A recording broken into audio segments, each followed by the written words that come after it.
time is short.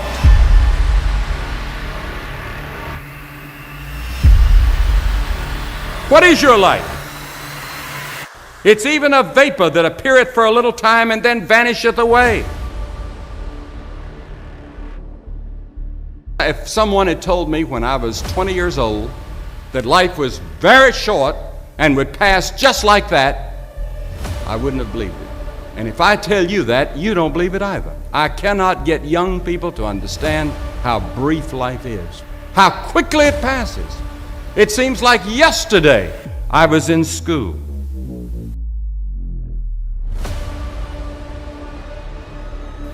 Every one of us here has been given the same amount of time in a day.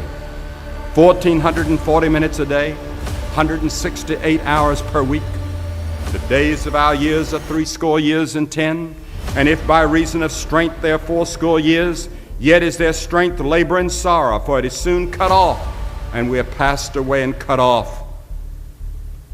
70 years God allows us. And it's interesting to me, with all of our medical science, we've never passed that magic mark. The average American male today lives 70 years and 4 months. The average female, 73 years and 6 months. More people live to be 70, but the average age of an American is still 70 as taught in the Scriptures. Now, 70 years God allows us. Let's think a moment. What do we do with those 70 years? The first 15 are spent in childhood, and then 20 years we sleep.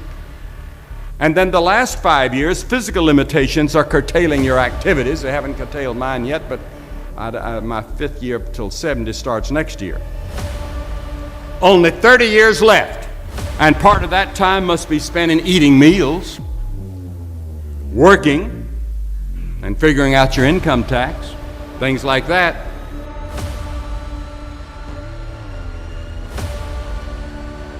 Now is the accepted time. The things we ought to do, the classes we ought to take, the books we ought to read, do it now. The family that needs you, spend more time now. Write that letter home now that you've been meaning to write. Money you ought to give now. Time for study, do it now. People you ought to witness to, do it now.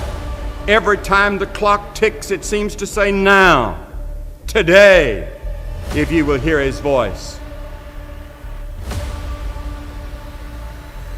There may not be a tomorrow for you and for me, because there's a warning to time. Time is running out for all of us. Time is too short for indecision and vacillation. Do not halt between two opinions. Fools say that time is long. Every morning we have 86,400 seconds to spend and to invest. And each day the bank named time opens a new account for you and for me. It allows no balances and no overdrafts. If you fail to use the day's deposits, the loss is yours.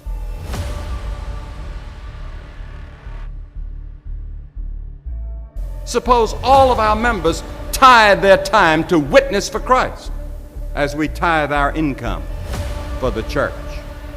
Then there's the tyranny of time, and this is one of the problems with me. Time runs me. The schedule that I've tried to keep the last 6 months is the heaviest schedule of my entire life. I don't know how I got into it. I don't know how I ever accepted so many things, but I did. And somebody asked me some time ago at some university or seminary where I was speaking, they said, if you had it to do over again, what would you do? I said, I would study more and speak less. I have let people pull me to every type of thing in the world to speak, and I needed to be on my knees in my study. And I would say to the students, get all the education you can get. If I believe in the second coming of Christ. If I thought that Christ was coming back tomorrow, I wouldn't change one thing if I were you. I'd just study. If that's where God led you and you're in the will of God, study. But while you're studying on the side, study the Word of God for your own soul. Not just for classes, not just for grades. Fill your heart with the Word of God. I've found that those who know the Scriptures are the ones that have the power today.